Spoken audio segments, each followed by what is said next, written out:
Já vimos, e o Cláudio demonstrou isso por meio de várias experiências, né, que corpos, né, podem ficar eletrizados, né?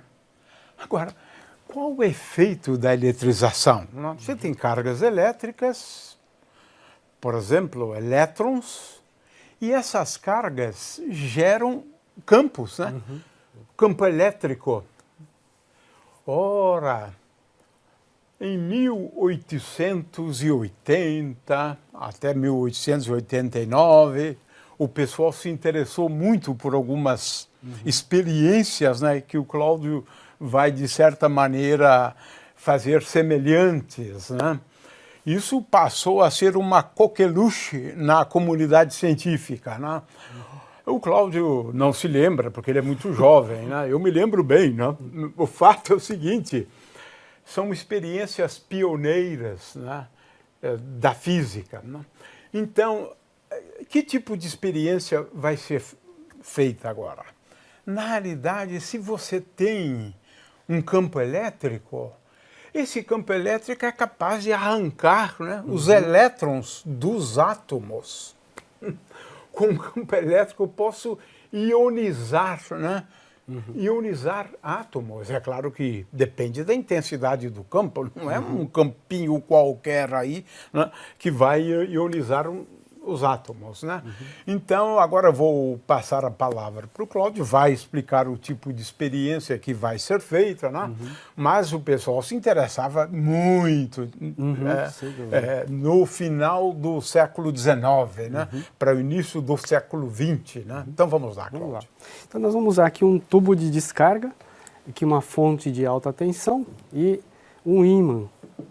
Então, na verdade, a gente vai mostrar que o campo elétrico, na pressão normal aqui, a pressão atmosférica normal, ele, para gerar uma faísca, para você ionizar o ar, ou seja, arrancar elétrons do ar, é necessário mais ou menos 10.000 volts por centímetro, né? Então, se eu tiver uma diferença de potencial de 10.000 volts, né? Essa é a intensidade do campo elétrico, volts por centímetro. Por centímetro, né? Exatamente. Okay. O campo elétrico, exatamente. A intensidade do campo elétrico para ionizar. Né? 10.000 volts por centímetro, esse campo elétrico é suficiente para ionizar o ar, tornar o ar um condutor. O ar é isolante, mas ele pode virar um condutor, já que você arrancou elétrons e aquele átomo que perdeu elétrons vai ficar positivo, então vai ser uma carga também, vai sofrer força também.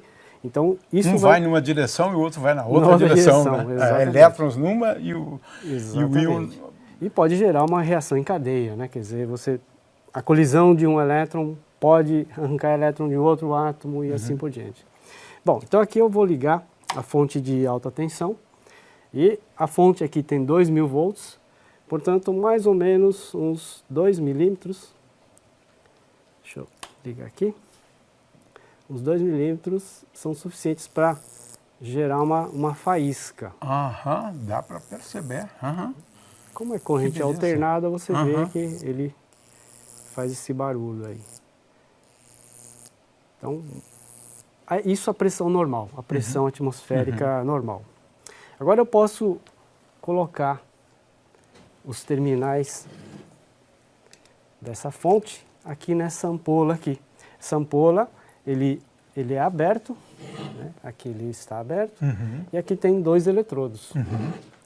Como a distância aqui é muito grande, logicamente não vai passar uma faísca daqui para lá, porque a quantidade de ar que tem ali, mesmo que o elétron seja acelerado por esse campo, logo ele encontra um outro átomo, e isso aí ele vai ser absorvido, a energia vai ser absorvida e não vai ter ionização. Não acontece nada.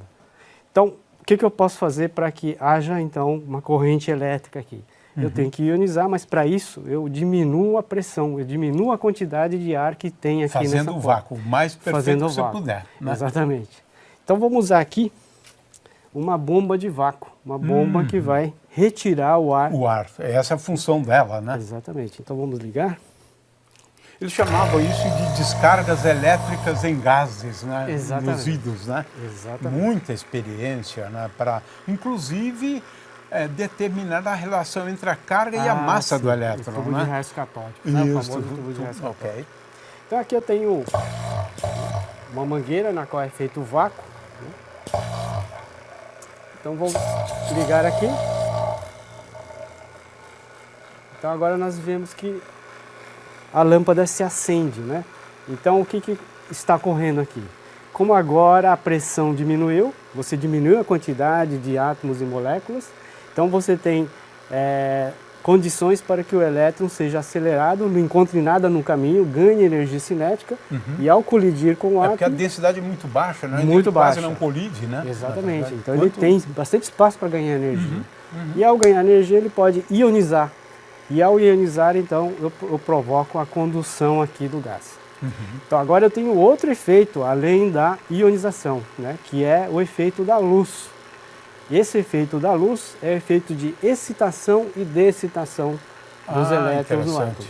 Então, eu posso ionizar, fazer o gás virar um condutor, mas eu posso fazer o gás emitir luz, ou seja... é como as lâmpadas de neon, exatamente, verdade, né? as nossas lâmpadas de neon, né? Fantástico. E conforme o vácuo vai aumentando, você pode ver que a luz também vai diminuindo, ou seja, a quantidade de átomos agora vai diminuindo.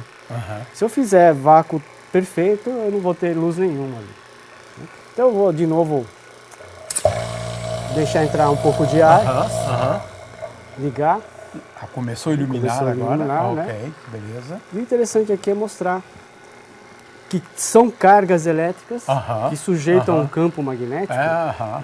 Você pode provocar... Olha que efeito bonito. Desvio, né?